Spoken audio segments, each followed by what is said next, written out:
आज हम यहाँ पे एलडीसी का जो 9 सितंबर को एग्ज़ाम हुआ था उसको सेकंड शिफ्ट में जो एग्ज़ाम हुआ था इंग्लिश का उसका सॉल्यूशन करेंगे हम यहाँ पे। तो चलिए आइए देखते हैं। Fill in the blank. First question, fill in the blank with the correct determiner. With the correct determiner. अब डेटर्मिनर फिल करना है हमें। तो boy and girl should go to college. अब देखिए सेवरल ऑल अगर ये आते हैं तो यहाँ पे बॉय नहीं होता, यहाँ पे बॉयज होना चाहिए था, बॉयज। तो यहाँ पे सही ऑप्शन होगा एवरी, क्योंकि एवरी के बाद में हमेशा सिंगुलर नाउन आता है, सिंगुलर नाउन प्लेस किया जाता है। तो फर्स्ट का ऑप्शन नंबर फर्स्ट होगा। फर्स्ट क्वेश्चन का option number first is the correct answer. Is it clear? चलिए next second question, fill in the blank with the correct preposition. अब प्रेपोजिशन का क्वेश्चन है, ये बहुत ही इजी क्वेश्चन है, ध्यान दीजिएगा। She sat here 8 o'clock, 8 o'clock, besides 8 o'clock के अतिरिक्त, यानी इसका यहाँ पे कोई सेंस नहीं बन रहा। इन यानी कि कोई इन 8 o'clock होता नहीं, बिसाइड 8 o'clock होगा नहीं, तो यहाँ पे सही ऑप्शन है till. She sat here till 8 o'clock means वह यहाँ पे 8 बजे तक बैठी रही, तक। टिल मीन्स तक। Next question is third, fill in the blank with the correct preposition. अब फिर से प्रेपोजिशन का क्वेश्चन है।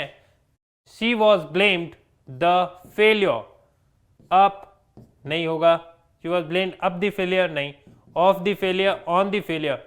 यहां सही प्रेपोजिशन फॉर का यूज किया जाएगा, for the failure. She was blamed for the failure. Next question is choose the correct preposition. फिर से प्रेपोजिशन का क्वेश्चन है ये। He lost control of the car and crashed a wall. He lost control of the car and crashed a wall. अब on the wall, car दीवार के ऊपर नहीं, दीवार के, अब ये बाहर से अंदर की तरफ मोशन में आ रही है कार बाहर से, तो यहाँ पे यूज किया जाएगा into a wall, into a wall, यानी कि गति दिखा नहीं है और गति दिखाई दे रही है, तो यहाँ पे यूज किया जाएगा बाहर से दीवार के अंदर की तरफ, crashed into a वॉल। तो यहाँ पे अप्रोप्रिएट जो डेटर्मिनर है वो होगा इनटू। फोर्थ का first option is the correct. Now question number fifth, choose the suitable preposition for the blank given. For the blank फिर से प्रेपोजिशन का क्वेश्चन है। The children rain the room. अब देखिए फिर से मोशन, गति बताई जा रही है बाहर से अंदर की तरफ, तो हम यूज करेंगे यहाँ पे इनटू द रूम। जब कोई मोशन बताया जा रहा है या गति बताई जाती है बाहर से अंदर की तरफ, ही फेल इनटू द वेल, तो वो चीज होती है, तो यहाँ पे यूज किया जाएगा the children ran into the room, यानी कि बाहर से अंदर की तरफ मोशन दिखाई दे रहा है। तो यहाँ पे फिफ्थ का third option is the correct answer. Now question number sixth, mark the correct English translation. English, अब ये ट्रांसलेशन का क्वेश्चन है। From the choice given below of the sentence in Hindi. जब मैं वहां गया वह सो रही थी। जब मैं वहां गया वह सो रही थी। तो देखिए when I went there she was sleeping. तो एक व्हेन और व्हाइल, व्हेन एंड व्हाइल, जब व्हाइल एज की बात होगी तो इसके बाद में चलता है आईएनजी फॉर्म। क्या चलता है? ING form. और व्हेन के साथ में आईएनजी फॉर्म का यूज नहीं किया जाता। तो when I went there she was sleeping, तो यही सेंटेंस करेक्ट होगा। अब दूसरे सेंटेंस यहाँ पे इसलिए सही नहीं होंगे, she slept all the while भी आ गया और व्हेन भी आ गया, दो कंजंक्शन यहाँ पे नहीं यूज होंगे। Next is when I went there she kept on sleeping, नहीं, यहाँ पे ये भी गलत है sentence. She slept while I went to her. While I went to her नहीं होगा, कभी नहीं होता। while के बाद में यूज की जाती है वर्ब की फर्स्ट फॉर्म प्लस आईएनजी, इसलिए first option will be the correct answer for this question. Translation कौन सी सही है? फर्स्ट ऑप्शन, सिक्स्थ का first option is the correct. Next is question number seventh. Select the most appropriate translation, फिर से ये translation का question है। उसको यह कहने का अधिकार नहीं, अब इसको ट्रांसलेट करना है इंग्लिश में, तो उसको यह कहने का अधिकार नहीं है, यानी कि प्रेजेंट में रहना चाहिए। तो देखिए ही डिड ये पास्ट में हो गया, ही हैड ये भी पास्ट में हो गया, he should not say this, नहीं ये नहीं होगा, he has no right to say this, he has no right to say this, यानी कि ये सेवेंथ का fourth option is the correct answer. Question number 8, Hindi translation of the following sentences from the given option, saw me in the library. अब Hindi translation करना है हमें, एक sentence दे रखा है इंग्लिश में और उसको हिंदी में ट्रांसलेट करना है।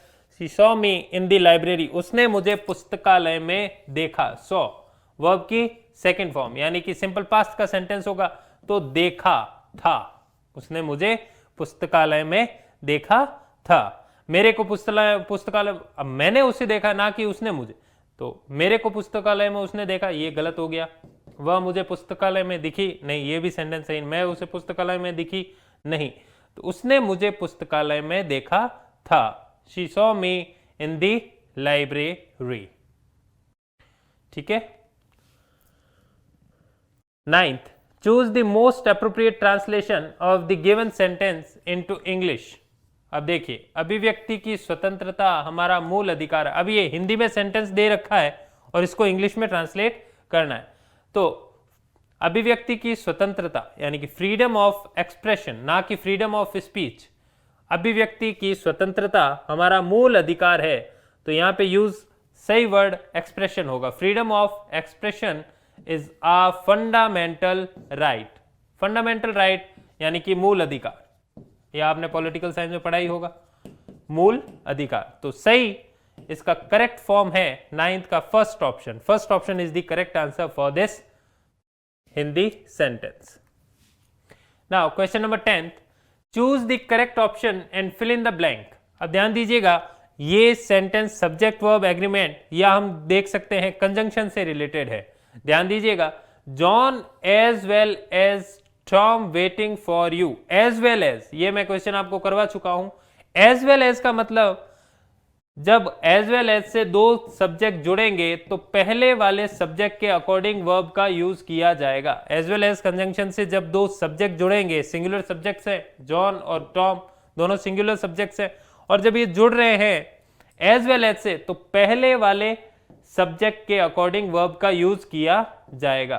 तो पहला सब्जेक्ट सिंगुलर है, सिंगुलर के लिए यहां पे वर्ब भी कैसी यूज की जाएगी, singular verb will be use for this question. तो जॉन एज वेल एज, अगर जॉन एंड होता तो हम इसमें आर लगा देते, John as well as Tom is waiting for you. अभी कंजंक्शन का रोल है पूरा, या कह सकते हैं हम सब्जेक्ट वर्ब एग्रीमेंट का ये रूल है, दोनों में मैंने ये बताया आपको। तो 10th का third option is the correct answer. 11th question, which of the following is the synonym of haste. ध्यान दीजिएगा, अब सिनोनिम यानी कि पर्यायवाची, क्या है ये पर्यायवाची बताना है हमें हेस्ट का। तो ध्यान दीजिएगा कि ये वेग, इसका मतलब होता है वेग या नाउन, मींस नाउन से रिलेटेड है।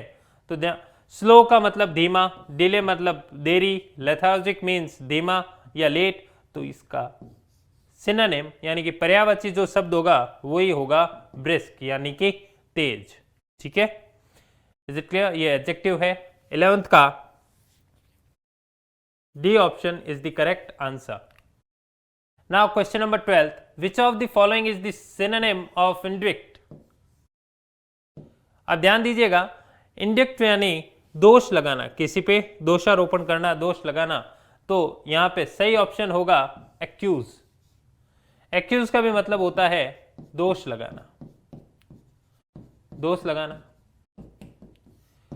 इसका मतलब होता है बरी कर देना, बरी करना, बरी करना, या एक्विट मीन्स जिस पे दोष लगा तो उससे दोष का हट जाना। लेकिन दोष लगाना यहां पे मतलब है दोष लगाने से, इंडिक्ट मीन्स दोष लगाना, दोषारोपण करना।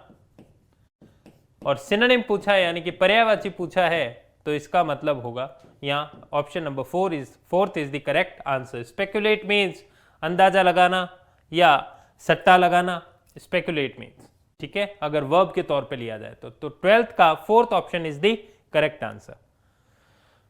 Now which of the following is the antonym. अब यहाँ पे विलोम शब्द देखना है हमें। विलोम शब्द, पहले हम पर्यायवाची देख रहे थे, अब विलोम शब्द यानी कि एंटोनिम। रेलिंक्विश, इसका मतलब होता है किसी पद को त्यागना। त्यागना, तो त्यागने के लिए देखिए एंटोनिम देखना है। अगर सिनोनिम देखते तो हम एब्डिकेट, रिनाउंस या डिनाई कुछ भी, लेकिन यहां पे एंटोनिम देखना है विलोम शब्द, तो पजेस होगा ये इसका आंसर। यानी कि इसमें इसका मतलब होता है पजेस मीन्स किसी चीज पे विराजमान होना, स्थापित होना, तो यहां पजेस आंसर होगा इसका, ठीक है। 13th का first option is the correct answer. 13th का first option is the correct answer. Relinquish का एंटोनिम होगा पजेस।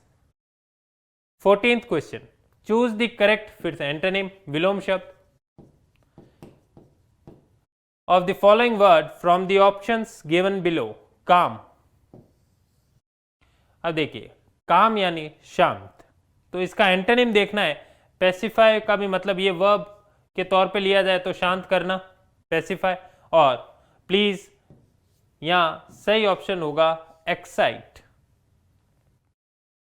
इसका सही ऑप्शन कौन सा होगा 14th का? काम का एंटोनिम होगा एक्साइट, यानी कि 14th का third option is the correct answer. Choose the correct antonym, फिर से एंटोनिम है विलोम शब्द of the following word from the options given below. Exodus, देखिए आप ध्यान से, रिटर्न बैक, रेस्टोरेशन, आउटफ्लो या होम कमिंग। अब ध्यान दीजिएगा ये नाउन के तौर पर लिया जा रहा है। किसके तौर पर लिया जा रहा है? ये नाउन के तौर पर लिया जा रहा है। अब ये तो सुपरफ्लस वर्ड हो गया, ये सही नहीं बैठ रहा है, या तो रिटर्न बोल लीजिए या बैक बोल लीजिए, तो ये तो वैसे ही गलत हो गया, सुपरफ्लस वर्ड्स में आ गया ये। रेस्टोरेशन इसका सही ऑप्शन होगा। होम कमिंग अगर नाउन के तौर पे लिया जाए, जैसे ये नाउन ले रहे हैं, हम इसको भी नाउन ले रहे हैं, इसको नाउन ले रहे हैं, तब तो इसका मतलब हो जाता है कोई वार्षिक समारोह। क्या हो जाता है? कोई वार्षिक समारोह। जैसे हम एनुअल फंक्शन की बात कर रहे हैं, कोई आ रहा है तो वार्षिक समारोह। अगर नाउन के तौर पे लिया जा रहा है तो नाउन, अगर नाउन के तौर पर नहीं है तो इसका भी मतलब होता है किसी घर वापसी, यानी कि एक्सोडस का मतलब होता है निष्क्रमण, या कोई मीन्स घर से चले जाना या निष्क्रमण।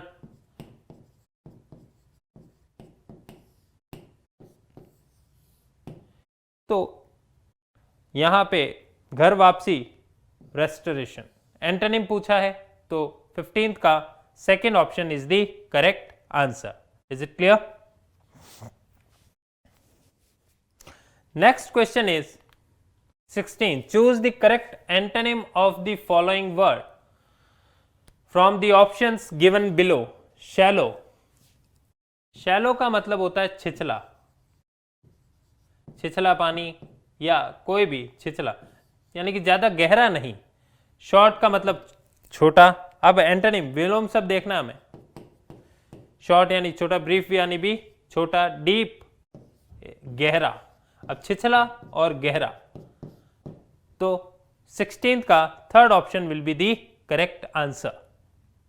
Now 17th, which one of the following is the correct meaning of that which can not be heard. That which can not be heard, जो सुना नहीं जा सके। Which can not be heard, जो सुना नहीं जा सके, उसके लिए रहता है inaudible.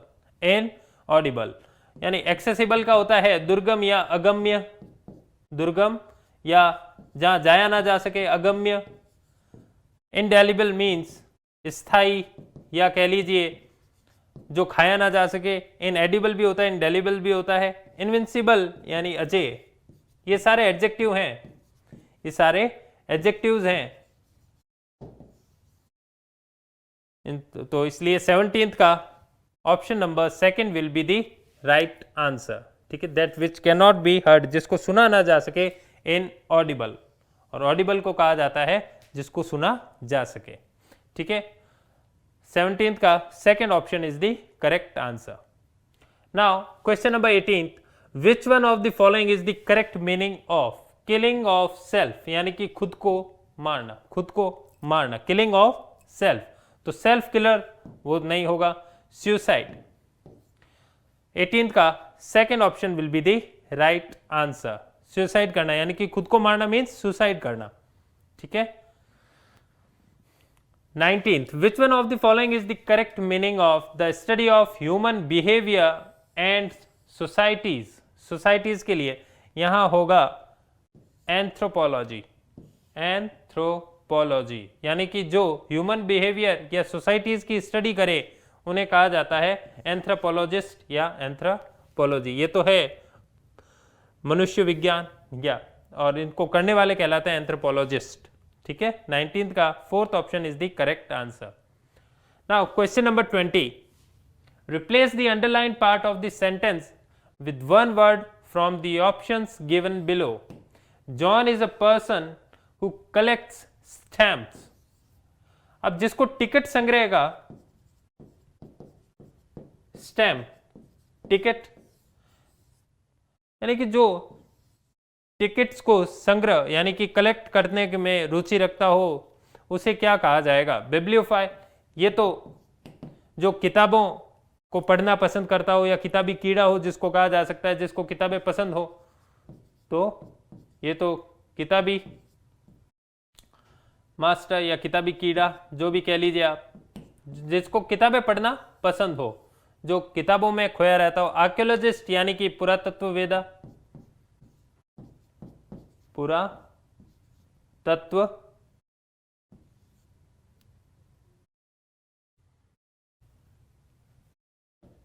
पुरातत्ववेदा.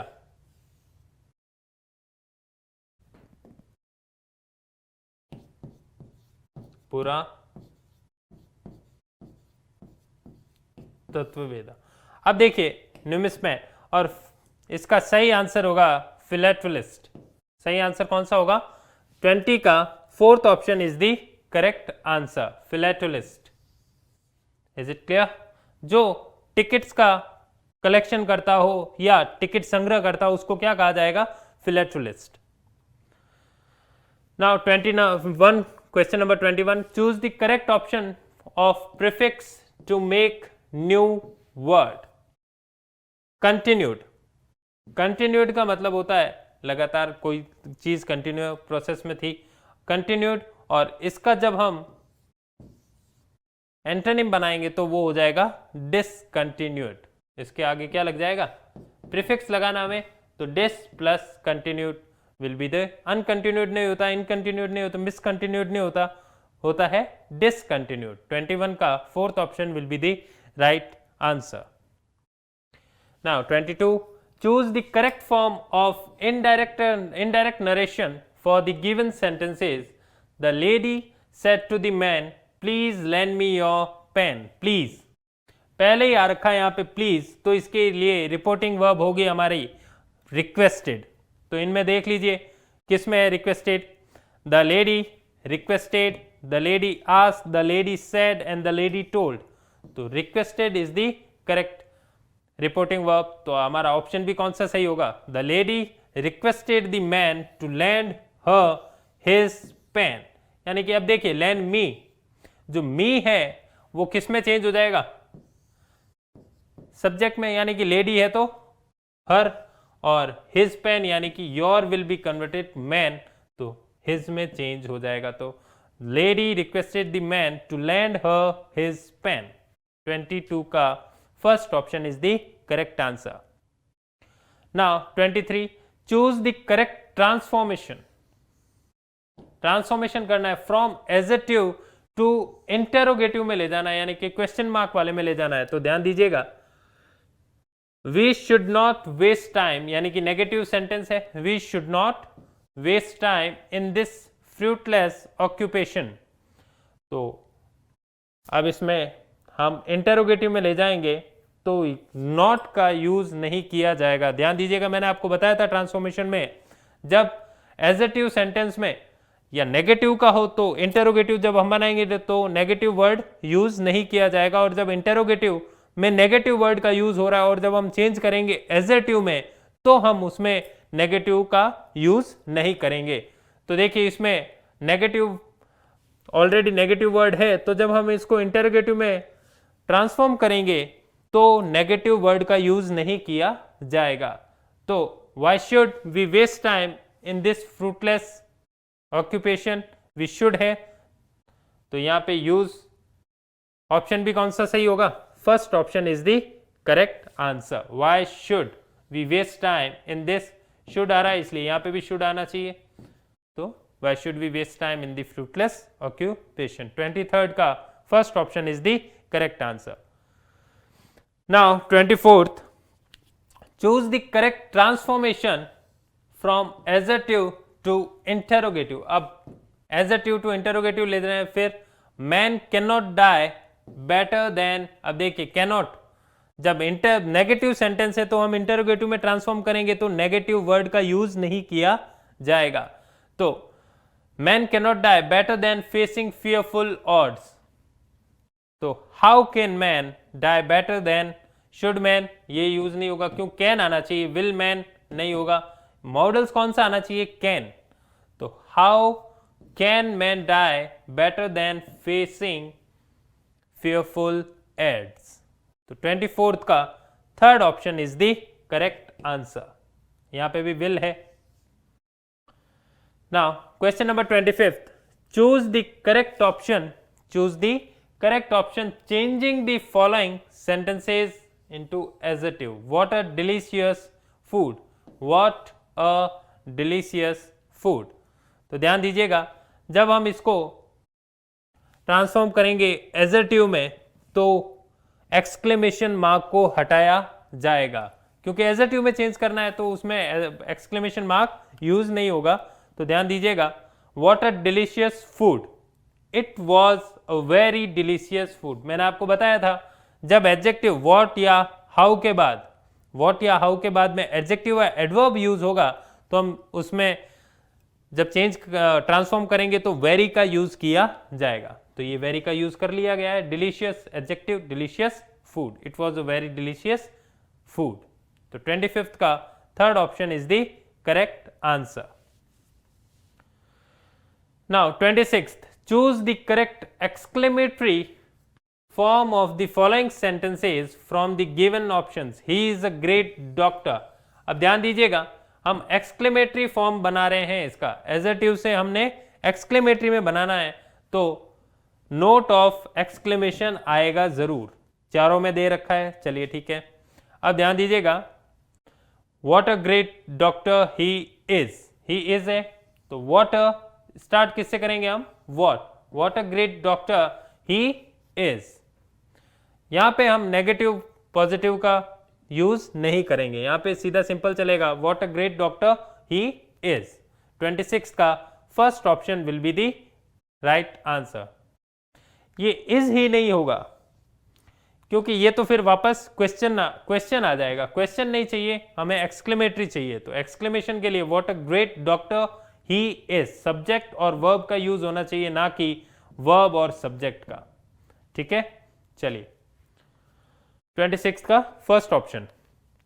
Next is 27, choose the correct transformation from exclamatory to adjective. Exclamatory से एडजेक्टिव में ट्रांसफॉर्म करना है। ध्यान दीजिएगा व्हाट से स्टार्ट हो रहा है, वंडरफुल, यानी कि एडजेक्टिव आ चुका है।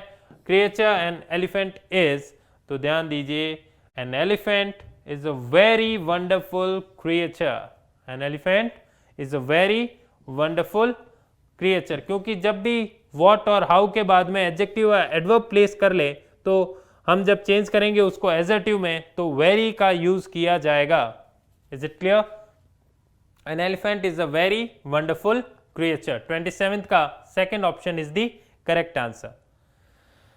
Now 28, choose the correct option from adjective to exclamatory transformation. अब एडजेक्टिव से एक्सक्लेमेटरी में ट्रांसफॉर्म करना है हमें। ध्यान दीजिएगा ये सेंटेंस है एडजेक्टिव का, I wish I had wings of a Dove.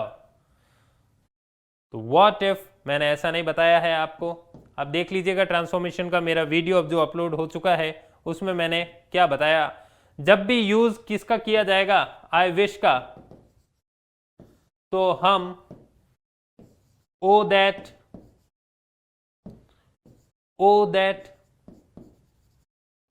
O for या I wish I could only, यानी कि ओ वुड दैट, ये यूज किए जाएंगे, ओ वुड दैट। तो जब ऐसे सेंटेंसेस यूज किए जाएंगे तो इनमें चारों ऑप्शन में से इनमें से कौन सा मिल रहा है, O that I wish, O that I had wings of a dove. तो हमारा third option will be the right answer. 28th का option number third will be the right. Is it clear? चलिए, now question number 29th,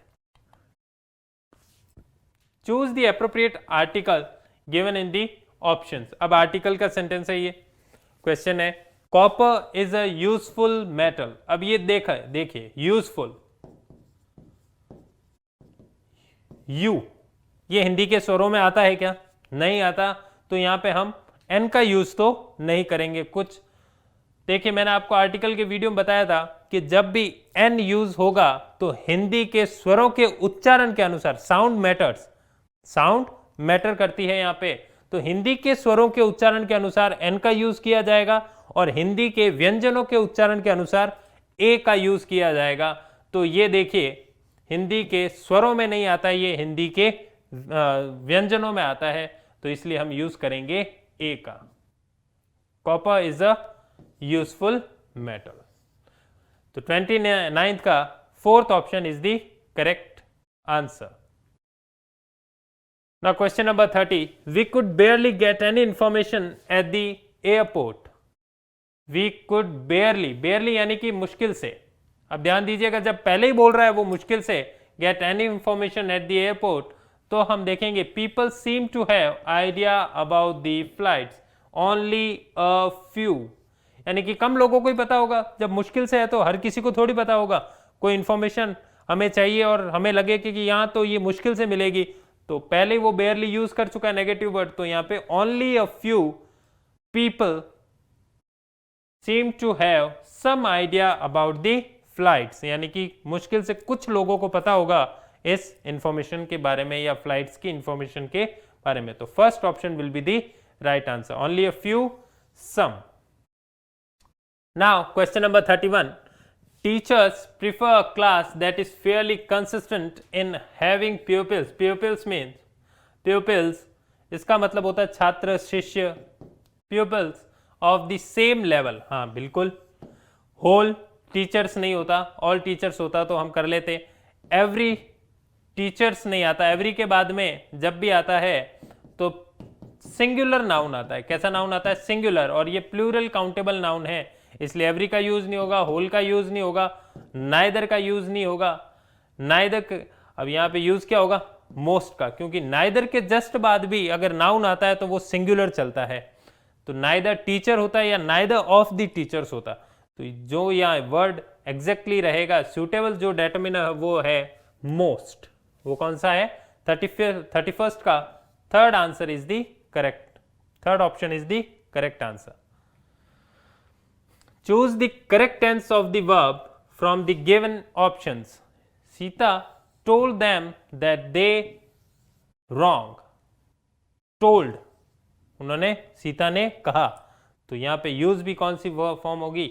second form, यानी कि वर। Sita told them that they were wrong. Is it clear? 32 का first option will be the correct answer. यहाँ पे are का use नहीं किया जाएगा। Now 33, choose the correct tense of the form of the verb from the given options. This general twice a month, यानी कि ये जो जनरल है वो छपती कितने में है? ट्वाइस अ मंथ, यानी कि दिखाई देती है, तो अपीयर्स, यहाँ पे यूज क्या होगा? This general appears twice a month. यहाँ हैड अपीयर्ड नहीं आएगा, इज अपीयरिंग नहीं आएगा, अपीयर्ड नहीं आएगा, क्योंकि जो कंटिन्यूस बेसिस पे आती हैं उनको हमेशा सिंपल प्रेजेंट में फॉर्म किया जाता है। तो 33 का second option will be the correct answer, appears होगा यहाँ पे। Now 34th, fill in the blank with the correct form of the verb. Raman saw that the clock. Raman saw, उसने देखा, that the clock have been stopped. नहीं, ये sentence गलत है. Had stopped यानी कि जब उसने देखा तो घड़ी बंद हो चुकी थी, यानी पहले ही. पास्ट परफेक्ट में दो काम जब एंड हो रहे हो तो यकीनन एक काम पहले एंड हुआ होगा और दूसरा बाद में. तो जो पहले एंड हो चुका होता है या समाप्त हो चुका, उसके लिए हम पास्ट परफेक्ट का यूज करते हैं. किसका यूज किया जाता है? पास्ट परफेक्ट का. मैं आपको टेंस में बता चुका हूं. तो रमन ने देखा, जब देखा तो उससे पहले ही घड़ी बंद हो चुकी थी. हैड स्टॉप्ड, यहां पे यूज होगा had stopped. Is it clear? तो 34th का second option will be the right answer. Now question number 35th. Choose the correct tense from the verb given in the bracket from the options given below to fill in the blank. It is time you stop playing. अब ध्यान दीजिएगा, मैंने आपको बताया था it is time और it is high time, ये जब भी आए तो इनके जस्ट बाद फ्रेज में हमेशा वर्ब की सेकेंड फॉर्म का यूज किया जाता है. इट इज टाइम या इट इज हाई टाइम, इन दोनों में से कुछ भी आए फ्रेज, क्लॉज या सेंटेंस में, तो उसके बाद में वर्ब की second form of the verb हमेशा चलेगी. तो स्टॉप का सेकेंड फॉर्म क्या होगा? स्टॉप्ड. वर्ब की second form will be stopped. ये रूल चलता है टेंस में. तो it is time you stopped playing. 35th का second option will be the correct answer. 36th, identify the correct of sentence in the active voice. अब कौन सा correct sentence है एक्टिव वॉइस का, ये देखना हमें. I kept your book lest you may. अब lest के साथ में तो should का यूज किया जाता है, तो ये सेंटेंस तो गलत हो गया. It can be seen that the sun rose. कभी भी यूनिवर्सल जो ट्रूथ होते हैं वो उनका टेंस चेंज नहीं होता. I forgave him his fault. ये बिल्कुल सही सेंटेंस है. द किंग हैज पनिशिंग, कभी भी वॉइस में आईएनजी यूज मेन वर्ब के साथ नहीं होती, ये तो वर्ब की थर्ड फॉर्म होनी चाहिए थी. तो यहाँ पे यूज क्या होगा? कौन सा सेंटेंस सही होगा? 36 का third option will be the correct answer. Third. 37th, choose the correct form of passive transformation of the sentences given. Who gave you the permission to write? Who gave you the permission to write? तो who will change into by whom. आपको बताया गया था who change किस में हो जाएगा? by whom में. और ध्यान दीजिएगा यहां पे क्वेश्चन मार्क है तो पीछे भी क्वेश्चन मार्क आना चाहिए. by whom you were being given, ये सेंटेंस गलत हो गया, क्योंकि जब भी by whom आएगा तो उसके बाद में वर्ब और सब्जेक्ट चलना चाहिए. यहां पे ये चल रहा है सब्जेक्ट और वर्ब, इसलिए ये गलत हो गया. by whom was you, क्योंकि जो सब्जेक्ट है you उसके अकॉर्डिंग वर आना चाहिए था, ये इसलिए ये सेंटेंस गलत हो गया. by whom were you given, अब देखिए यहाँ पे वर्ब आ रही है, सब्जेक्ट आ रहा है, तो ये सेंटेंस सही है. 37th का third option is the correct answer. Now 38th, which sentence given below correctly changes the active voice into the passive में चेंज करना है हमें. पैसिव वॉइस में someone has cut the telephone wires. अब देखिए someone जब unknown subject हो तो तब हम पैसिव बनाते हैं, तो उसको लिखा जाना कोई जरूरी नहीं है. अब यहाँ पे तो लिखा हुआ ही नहीं है, चारों ऑप्शन ही हमें विदाउट समवन के दिए गए हैं, तो कोई डर की बात तो है नहीं, कोई कंफ्यूजन की भी बात नहीं है. अगर ऐसा होता कि दो में दिया होता, दो में नहीं दिया होता, तो हम जो जिसमें नहीं दे रखे हैं उस ऑप्शन को ज्यादा सही मानते. The telephone wires have been cut. तो देखिए द टेलीफोन वायर्स, सब्जेक्ट अब चेंज हो जाएगा. The telephone wires were found cut, have been cut. The telephone wires were cut, the telephone wires has been cut. ध्यान दीजिएगा has cut यानी कि ये है प्रेजेंट परफेक्ट का सेंटेंस है, present perfect. Someone has cut the telephone wires, तो हमें इसको सेम सेंटेंस में, टेंस चेंज नहीं होता वॉइस में, नरेशन में टेंस को चेंज किया जाता है. पैसिव वॉइस या एक्टिव वॉइस में हम चेंज करते हैं form of the verb, verb की फॉर्म को चेंज किया जाता है। तो ध्यान दीजिएगा, द टेलीफोन वायर्स, वायर्स के बाद हैव, और जब हम पैसिव बनाते हैं तो परफेक्ट है तो बीन का यूज किया जाता है, और मेन वर्ब की थर्ड फॉर्म में है ये। तो टेंस तो वही रहा, बस फॉर्म बदल गया है वर्ब की, हैव बीन कट। 38 का first option will be the correct answer. Now 39th, choose the correct active voice of the following sentence from the options given below. Can a car be driven by her? Driven by her. Can a car be driven by her? तो ध्यान दीजिएगा यहाँ पे can, CAN, model कौन सा use हुआ है? can। तो can का could वॉइस में नहीं होता, नरेशन में किया जाता है, ये ध्यान दीजिएगा। Can she drive a car, ये सही होगा, या कुड आ गया इसलिए गलत हो गया। कार, पहले तो कार नहीं कैन आना चाहिए। सेंटेंस किस में रहना चाहिए? इंटेरोगेटिव है तो इंटेरोगेटिव में ही रखेंगे हम, तो ये दोनों सेंटेंस भी गलत हो गए। तो यूज सही सेंटेंस कौन सा हुआ? कैन का कैन उत्तर आ गया, can she drive a car. और इसका जब हम पैसिव बनाएंगे तो वो होगा अ कार, चला जाएगा सब्जेक्ट में, तो कैन ही कैन की जगह ही रहेगा स्टार्टिंग में, और a car be driven by her. Is it clear? 39th का first option will be the right answer. Now question number 40th, choose the correct indirect speech of the following sentences from the given options. He said they are in the class, they are in the class, are in the class। तो ध्यान दीजिएगा, ये है simple present का, simple present will change into simple past. तो देखिए, he said they had been, simple past में लगाना है हमें, इसलिए ये गलत हो गया। हैड बीन, ये तो आना ही नहीं चाहिए था यहाँ पे। ही सेज, यहाँ पे रिपोर्टिंग वर्ब कभी चेंज नहीं की जा सकती, जो दे रखी है उसी टेंस में रखनी होती है हमें। ही सेड, यानी कि पास्ट में, तो पास्ट में ये प्रेजेंट में दे दी गई, इसलिए गलत हो गया। ही said that they were in the class, they were in the class. तो थर्ड ऑप्शन सही है, और ही सेज फिर से ये गलत यहाँ पे भी और यहाँ पे भी। तो यहाँ पे 40th का third option will be the right answer. Now question number 41, fill in the blank with the correct option. Ram as well as, फिर से as well as, तो राम के अकॉर्डिंग जो फर्स्ट सब्जेक्ट है उसके अकॉर्डिंग हम यूज करेंगे वर्ब का। तो Ram is coming today, Ram as well as his brothers is coming today।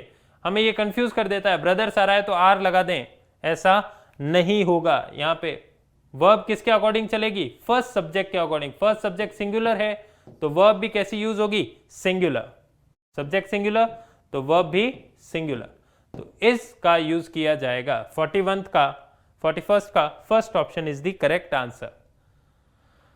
Now 42, in the question below a part of the sentence is underlined, choose the correct alternative which may improve the sentence. In spite of age he is my senior, in spite of age नहीं होगा, यहाँ पे use क्या होगा? देखिए, he is my senior in keeping his age नहीं, he is my senior because of age नहीं, he is my senior in regard नहीं, in spite of his age he is my senior, यानी कि वह as में भले ही छोटा हो लेकिन वह मुझसे सीनियर है। अब वह पद में हो, in spite of his age, age matter नहीं कर रही यहाँ पे, एज में छोटा होने के बावजूद भी वो मुझसे क्या है? पद में या ओहदे में सीनियर है। तो फोर्थ ऑप्शन 42 का fourth option will be the right answer. Fourth, this one, in spite of his age. In spite of age नहीं होगा, यहाँ पे आना चाहिए था हिज एज। तो 42 का fourth option will be the right answer, fourth. 43, choose the correct option for the underlined part of the sentence. We have had his speech yesterday, और यहाँ पे have लगा रहा है, तब ये प्रेजेंट और पास्ट दोनों साथ में नहीं होगा, यहाँ पे आएगा। ध्यान दीजिएगा, ये जो है प्रेजेंट को बता रहा है और ये वर्ब की थर्ड फॉर्म बताई जा रही है, तो यहाँ पे यूज जो होगा हैव की जगह हम यूज करेंगे हैड को। We had had his speech yesterday, यहाँ पे यूज क्या होगा? सेंटेंस क्या बनेगा? had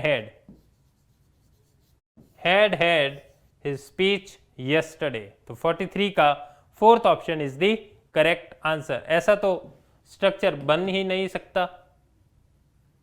ठीक है, 43 का फोर्थ ऑप्शन, ये क्वेश्चन में ये स्ट्रक्चर्स मैंने आपको बताए थे, टेंस स्टार्ट किए थे उससे पहले, वीडियो देख सकते हैं आप। तो 43 का fourth option will be the right answer. Now fill in the blank with the correct English and Hindi version of the technical terms. The officer failed to provide an certificate in time. Abolishment, अब उन्मूलन का क्या certificate?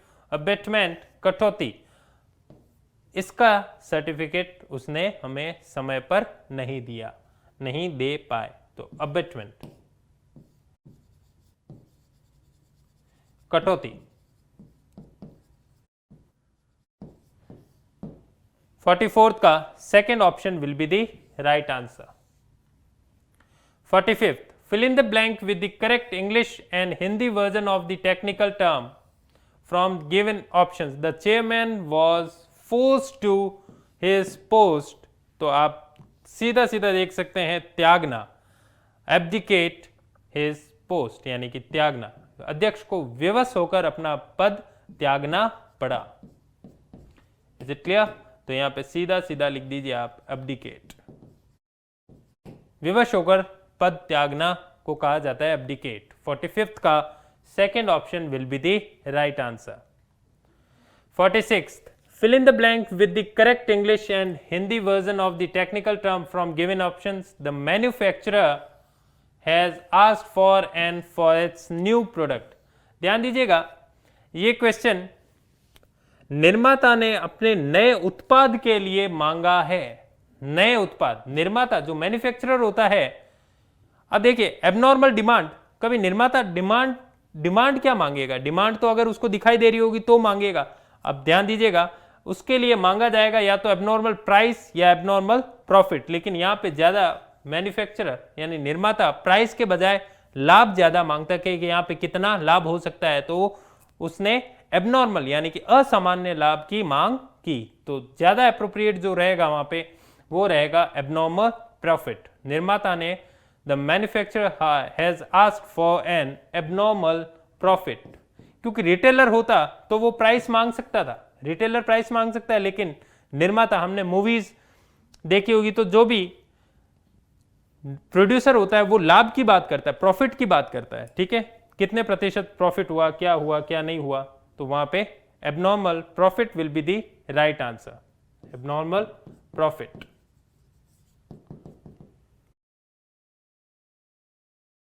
तो 46 का third option will be the right answer. 47, choose the correct Hindi translation of the following word from the options given below. Notification, इसका मतलब होता है अधिसूचना। नोटिफिकेशन मीन्स अधिसूचना। 48th, choose the appropriate synonym, यानी पर्यायवाची अब बताना है। पर्यायवाची होगा बूस्ट यानी कि इंक्रीज, बूस्ट का मतलब बढ़ाना, इंक्रीज, तो सिनोनिम इसका होगा इंक्रीज। सेटबैक, शोन या ब्लो नहीं होगा। 48th का third option will be the correct answer. Now 49th, appropriate फिर से पर्यायवाची है, सिनोनिम है एडविज, एडविज। अब ध्यान दीजिएगा, इसका मतलब होता है लोकोक्ति या प्रोवर्ब, लोकोक्ति। तो इसके लिए सही ऑप्शन कौन सा है? कहावतें। तो third option will be the 49th का थर्ड ऑप्शन, यानी कि कहावत, लोकोक्ति, इसका भी मतलब कहावत या लोकोक्ति, तो प्रोवर्ब। 49th का third option will be the right answer, adage. 50th, choose the correct indirect speech of the following sentence from the options given below. Hari said the doctor is coming. is coming यानी कि present continuous है, present continuous हमेशा जाएगा past continuous में। Present will be change into, present continuous will change into past continuous, हमने table देखी थी। तो ध्यान दीजिएगा, इसमें से कंटिन्यूअस का कौन सा है? Past continuous, has been coming, ये तो वैसे ही गलत हो गया। हरी सेज, यहाँ पे सेज नहीं, सेड है तो सेड ही होना चाहिए, ये भी गलत हो गया। Hari said that the doctor was coming, was और इज वापस सेम नहीं रहता, इज यानी 50th का third option is the correct answer. Hari said that the doctor was coming. Present continuous will change into past continuous, क्योंकि पूरी प्रेजेंट की family जो रहती है वो पास्ट में चेंज हो जाती है. अगर रिपोर्टेड स्पीच प्रेजेंट में है तो वो एज इट इज पास्ट में चेंज हो जाएगी. 50th का third option is the right answer. Now 51, choose the correct indirect speech of the following sentence. Correct indirect. He asked when she had arrived. He asked when she had arrived. He asked when she had arrived. He asked when had she arrived. अब ध्यान दीजिएगा, indirect speech देखनी हमें correct form में कौन सी होगी. He asked when she had arrived, ऐसा नहीं होगा, ये गलत हो गया. He asked when she had arrived. When she had arrived. हमें पता है जब हम नरेशन में चेंज करते हैं तो कभी वापस इंटरोगेटिव सेंटेंस नहीं बनता, वो एजर्टिव में चेंज हो चुका होता है, जबकि यहाँ पे साइन इंटरोगेशन का लगा इसलिए ये गलत हो गया. Next is he asked when she had arrived. When she had arrived और व्हेन हैड शी अराइव्ड, ये फिर से वर्ब और सब्जेक्ट ऐसा नहीं होता. सेंटेंस जो सही होगा हमारा when she had arrived. He asked when she had arrived. 51st का third option will be the right answer. 52nd, choose the correct sentence from the following options. He told me the gardener had not watering the plants. Sunil asked me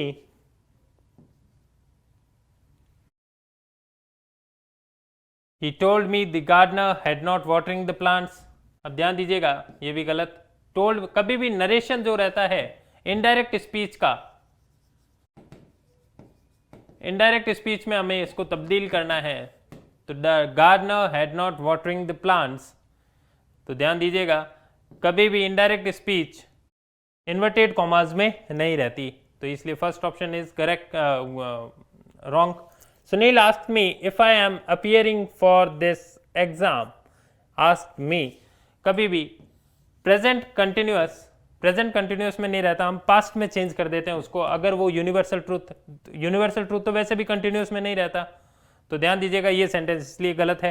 he said that the fires were to be lit.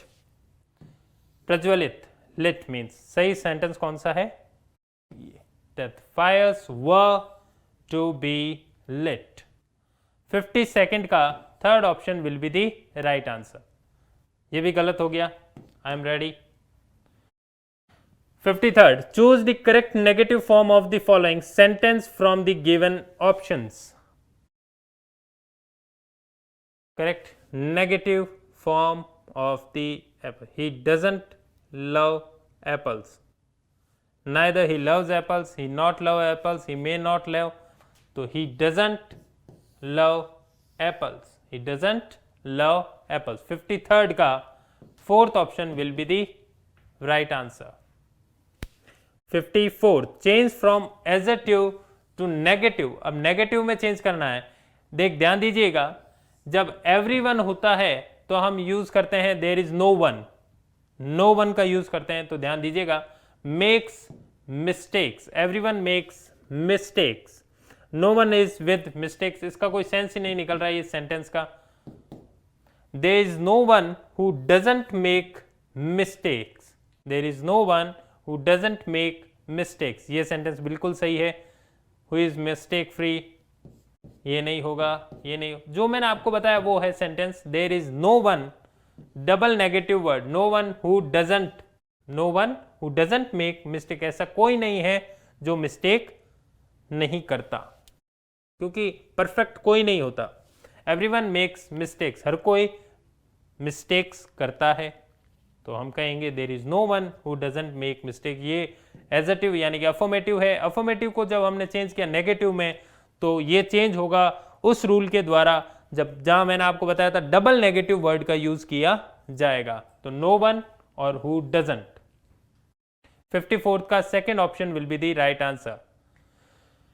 55, choose the correct adjective form of the following sentence from the given options. Books are not available. Books are not available. Are not. Books are not available. इसका एजेटिव यानी कि affirmative बनाना है हमें, तो ध्यान दीजिएगा books are available. वर, ये are और वर दोनों सेंस नहीं बैठेगा, ये गलत हो गया. बुक्स मस्ट बी अवेलेबल, ये भी नहीं होगा. बुक्स आर ऑलवेज अवेलेबल, ये ऑलवेज की जरूरत ही नहीं है, यहाँ पे तो सीधा सीधा देखना है बुक्स आर अवेलेबल. तो 55 का third option will be the right answer. 56 change form from adjective to negative यानी अफर्मेटिव टू नेगेटिव बनाना है. The two brothers are like each other. Two brothers are like each other. तो 56 का option होगा the two brother do not look like each other. Do not नहीं, same sense same रहना चाहिए, बस हमें नेगेटिव बनाना है. तो do not look like each other, फिर तो ये चेंज हो जाएगा. The two brothers are like each other, वे एक जैसे हैं. तो do not look like each other ये गलत हो गया. The two brothers are not unlikely like, ये क्या हुआ, ये सेंस ही नहीं बन रहा कुछ. The two brothers are not very unlike each other, ये सेंटेंस बिल्कुल सही है. The two brother resemble each other. Resemble, अब इसमें नेगेटिव वर्ड नहीं है क्योंकि हमें चेंज करना है नेगेटिव में, इसलिए ये सेंटेंस गलत है. द टू ब्रदर्स या नेगेटिव में चेंज भी हो गया, और very unlike each other. Unlike each other. ध्यान दीजिएगा, ये वो रूल है जिसमें मैंने बताया था आपको एक नेगेटिव वर्ड और साथ में जो मेन वर्ड है उसका अपोजिट करना है, तो वो सेंटेंस बिल्कुल सही हो जाएगा, हमारा नेगेटिव भी बन जाएगा और मीनिंग भी चेंज नहीं होगा. तो 56 का third option will be the right answer. Choose the correct interrogative form of the following sentences from the given options. He is angry with her. Is he angry with her? Isn't he angry with her? Wasn't he angry with her? बताइए. He is angry with her. He is angry with her. Is he angry with her? Isn't he angry with her? क्या होगा? ये sentence कैसा है? Interrogative. Choose the correct interrogative form में. जब sentence में negative नहीं है तो जब हम इंटेरोगेटिव बनाएंगे तो उसमें नेगेटिव बनाएंगे. ठीक है, तो is he angry with her? Isn't he angry with her? He is angry with her, isn't he angry with her. तो ये गलत हो गए क्योंकि वॉजंट नहीं आएगा, इजंट ही आएगा. Is he angry with her ये नहीं होगा. एक ना एक सेंटेंस में तो नेगेटिव वर्ड का यूज करना पड़ेगा. अगर यहाँ नेगेटिव होता तो हम ये सेंटेंस सही हो जाता, यहाँ नेगेटिव नहीं है तो ये सेंटेंस सही है. ठीक है, तो 57 का fourth option is the right answer.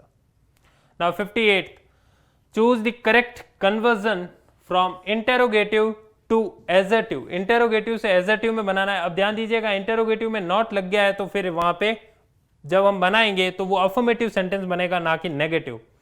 तो he was he not a hero to do such a deed. तो only a hero could do such a deed, ऐसा नहीं. He was an absolute hero, नहीं.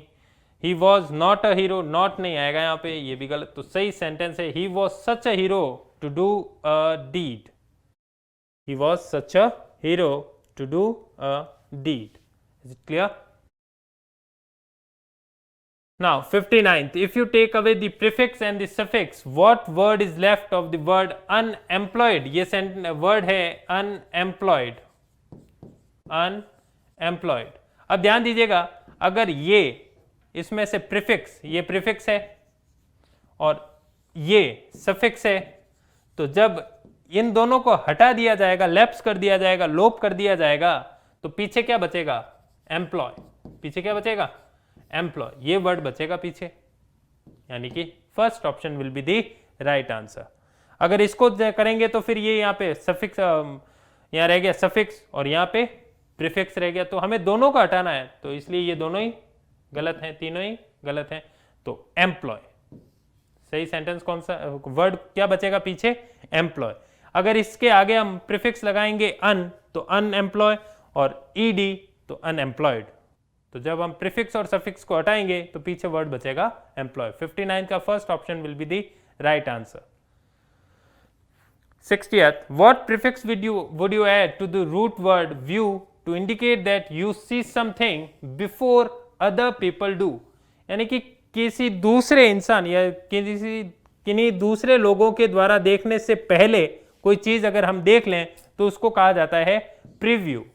प्री यानी कि पहले, सबसे पहले अगर हम देख लेते हैं तो उसको कहा जाता है प्रीव्यू। आपने देखा होगा मोस्टली जब पिक्चर कोई मूवी रिलीज होने वाली होती है तो उससे पहले जो भी हीरो हैं या हीरोइंस हैं या जो भी प्रोड्यूसर्स हैं, डायरेक्टर्स हैं, वो अपने दोस्तों को, जो आम जनता है, नॉर्मल क्राउड है, उसको बताने से पहले अपने दोस्तों के साथ वो मूवी शेयर करते हैं, तो उसको कहा जाता है प्रीव्यू रखा गया आज, प्रीव्यू, मूवी का प्रीव्यू। इसका मतलब है किसी ने और ने नहीं देखी, आज हम उसको देखेंगे, तो प्रीव्यू। 60 का fourth option will be the right answer. ये रिव्यू नहीं होगा, रिव्यू का तो मतलब ये हो जाएगा देखकर वापस देखना, रिव्यू। तो ये तीनों option will be the wrong. 60th का फोर्थ ऑप्शन राइट होगा। 61 use the correct word in the following, before the bell rang the class was to go home, was ready. अब ऑलरेडी नहीं, was already to go home नहीं, to लग रहा है यहां पे, ध्यान दीजिएगा।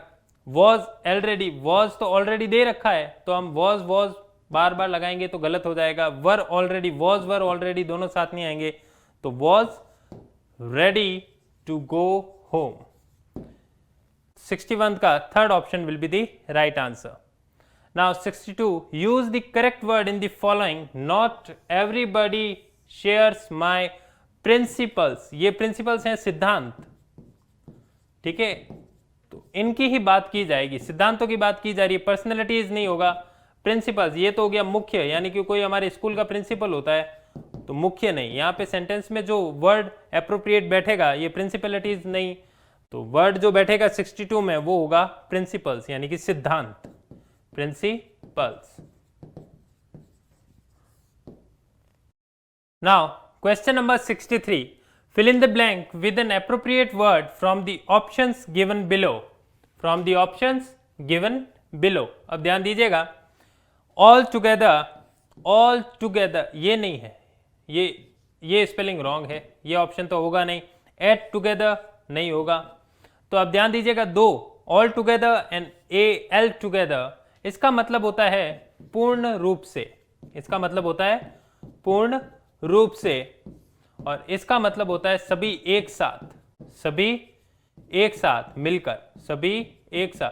तो जो यहां आएगा वर्ड वो होगा all together, they are all together in the hall for the class, यानी कि सभी एक साथ गए हॉल में फॉर दी क्लास। पूर्ण रूप से नहीं होगा, यहां पे सही कौन सा होगा, all together. Is it clear? ये है एडवर्ब, ये जो रहता है ये होता है एडवर्ब, ऑल टुगेदर, इसका मतलब होता है पूर्ण रूप से। 63 में जो वर्ड आएगा एप्रोप्रिएट वर्ड है ऑल टुगेदर, यानी सभी एक साथ। 63 का option number first is the right answer. Now 64th, fill in the blank with an appropriate word from the options given below. I don't like his policy of pleasing people. dwell का मतलब तो रहना, रहना या कोई निवास करना, निवास स्थान। वर्ब के तौर पे लिया जाए तो निवास करना, नहीं तो नाउन के तौर पे लिया जाए तो निवास स्थान। और डॉल का मतलब तो गुड़िया, तो जो यहां सही है एप्रोप्रिएट है वो DUAL, यानी कि दोगली उसकी जो पॉलिसी है वो मुझे पसंद नहीं है, जो उसका दोगलापन है या वो मुझे पसंद नहीं है। I don't like his dual policy of pleasing people. 64th का third option will be the right answer. ये पैसेज आपने पढ़ ही लिया होगा अच्छे से। अब आइए इनके क्वेश्चंस करते हैं। How long did the author work in a Delhi college, in a Delhi college. अब ध्यान दीजिएगा, in a brief, I worked for a brief in a college. Brief का मतलब होता है शॉर्ट पीरियड, छोटा पीरियड। अब ध्यान दीजिए इनमें से कौन सा होगा, for a short period. How long did the author work in a Delhi college, तो फॉर अ शॉर्ट पीरियड, या हम कह सकते हैं फॉर अ ब्रीफ टाइम या पीरियड, ब्रीफ टाइम। तो 65 का first option is the correct answer. Now choose the correct option from the given passage. What exercise did the author give the student? He gave them a language exercise to write an application for a suitable job. जो exercise author के द्वारा काम दिया गया था students को वो ये था, लैंग्वेज एक्सरसाइज थी टू राइट एन एप्लीकेशन, एक एप्लीकेशन लिखना फॉर अ सूटेबल जॉब. तो 66 का third option will be the right answer. 67th, choose the correct option from the given passage. The author wanted the students to imagine that they were already graduates. They were already graduates. 67th का fourth option will be the right answer. 68, choose the correct option. The number of students who wrote applications for the jobs of clerks was 7. Out of 8 they are 7, यानी कि 8 में से 7 लोग वो application को लिख पाए. Is it clear? तो 8 में से 7. तो ऑप्शन 68 का second option will be the right answer. Choose the correct option from the given passage. According to the author the system had killed the taught them to write application. नहीं. Inspired them, inspire तो करता ही नहीं है. जो आज का वातावरण है वो killed the students ambitions, motivate the student ambition, ये नहीं होगा. Killed the students ambition. Is it clear? 69th, ये जो है इसका मीनिंग आपको अगले क्वेश्चन में समझ में आ जाएगा. 69th का third option will be the right answer. Now question number 70th, choose the correct option. स्नफ्ड out. अब ये फ्रेजल वर्ब जो यूज की जाती है, एक फ्रेजल वर्ब है स्नफ्ड आउट, और स्नफ्ड आउट का यूज होता है किल्ड. इसका मतलब होता है मारना. तो choose the correct option. स्नफ्ड out in the passage means, यानी कि स्नफ्ड आउट जो वर्ड लिखा है, जैसे ध्यान दीजिएगा आप, ये जो पैसेज है और इसमें स्नफ्ड आउट ये यहां पे लिखा है, इसका मतलब क्या है? स्नफ्ड आउट ऑल यूथफुल एम्बिशंस, यानी कि स्नफ्ड आउट का मतलब होता है किल्ड. तो किल्ड द एम्बिशंस. ठीक है, इसलिए यहां पे ये ऑप्शन सही था, किल्ड द स्टूडेंट्स एम्बिशंस. और यहां पे होगा स्नफ्ड आउट का मतलब होता है किल्ड. तो 70th का fourth option will be the right answer. Now 71, format is followed in writing business letters. Business letters में जो यूज किया जाता है, ये क्वेश्चन में भी डिस्प्यूटेबल है. इसमें अभी तो हम ब्लॉक यूज करेंगे. ब्लॉक भी हो सकता है, सेमी मॉडिफाइड भी, और सेमी ब्लॉक भी हो सकता है इसमें. अब ध्यान दीजिएगा, मेन जो रहता है writing business letter, business letters में हम ब्लॉक में ही लिखते हैं. इसमें किस में लिखते हैं? ब्लॉक फॉर्मेट ही हमें रहता है, यानी कि सारी चीजें हम जो स्टार्ट करते हैं वो लेफ्ट हैंड साइड से स्टार्ट की जाती है. 71 का ब्लॉक फॉर्मेट, यानी कि इसका सही आंसर होगा block. 72, in a formal letter what is the name given to the address and date. ये आपको पता हो तो मैंने आपको 8 तारीख को बताया था, एड्रेस और डेट मिलकर क्वेश्चन बनता है हेडिंग, और वो क्वेश्चन आ गया है. देख लीजिए, आप खुद देख लीजिए. 72 का second option will be the right answer, यानी कि हेडिंग किससे मिलकर बनती है? Address plus date. Address plus date. 72 का second option will be the right answer. Now choose the correct option. In an official letter, official letter ध्यान दीजिएगा, you address the person you are writing to and sir and madam, यानी कि एक ही बंदा दोनों जगह, दो थोड़ी हो सकता है, सर भी हो जाए और मैडम भी हो जाए. नहीं, इनफॉर्मली ये भी यूज नहीं होगा, ये भी यूज नहीं होगा. या तो सर या मैडम, दोनों में से एक चीज होगी. एक बंदा होगा, एक मनुष्य, या तो सर होंगे वो या वो मैडम होंगी. ठीक है, तो 73 का third option will be the right answer. 74th, the main point is written in which part of an official or formal letter. आपको पता होगा सबसे मेन पॉइंट हम कहां लिखते हैं? Body of the letter. Body of the letter में सबसे मेन पॉइंट जो भी होता है, हम बॉडी लिखते हैं तो उसमें मेन पॉइंट्स लिखे जाते हैं कि हम लेटर क्यों लिख रहे हैं. ठीक है, तो 74th का first option will be the right answer. Choose the correct option. Changing the following sentences into assertive. अब ये एजर्टिव में चेंज करना है, ये एक्सक्लेमेटरी है. How childish your talks are how childish, exclamatory है, एक्सक्लेमेशन मार्क है, तो हम इसको चेंज करेंगे या तो एजर्टिव में, एजर्टिव मीन्स या तो अफर्मेटिव या नेगेटिव, तो यहाँ पे यूज होगा your talks are not childish, नहीं ये नहीं होगा, क्योंकि जब हम मोस्टली एक्सक्लेमेटरी सेंटेंसेस को चेंज, एक्सक्लेमेटरी को एजर्टिव या एजर्टिव को एक्सक्लेमेटरी में करते हैं तो उसमें नेगेटिव वर्ड का यूज ना के बराबर होता है, अगर सेंटेंस में हो रहा है तो ठीक है, अदरवाइज नहीं करते हैं। Your talks are not childish, नहीं, how childish your talks are, your talks are very childish, very आएगा, मैंने आपको बताया था, अगर एडजेक्टिव या एडवर्ब आए तो यूज होता है वेरी का, तो second option will be the right answer. Your talks are childish, ये नहीं होगा, your talks should be childish, ये भी नहीं होगा, तो 75th का second option will be the right answer. Is it clear? तो ये था LDC जो 9 सितंबर को एग्जाम हुआ सेकेंड शिफ्ट में, उसका इंग्लिश का ये पेपर सॉल्यूशन था। आई होप आप सभी को अच्छे से समझ में आया होगा। Thank you very much. Click on the subscribe button to subscribe to our channel.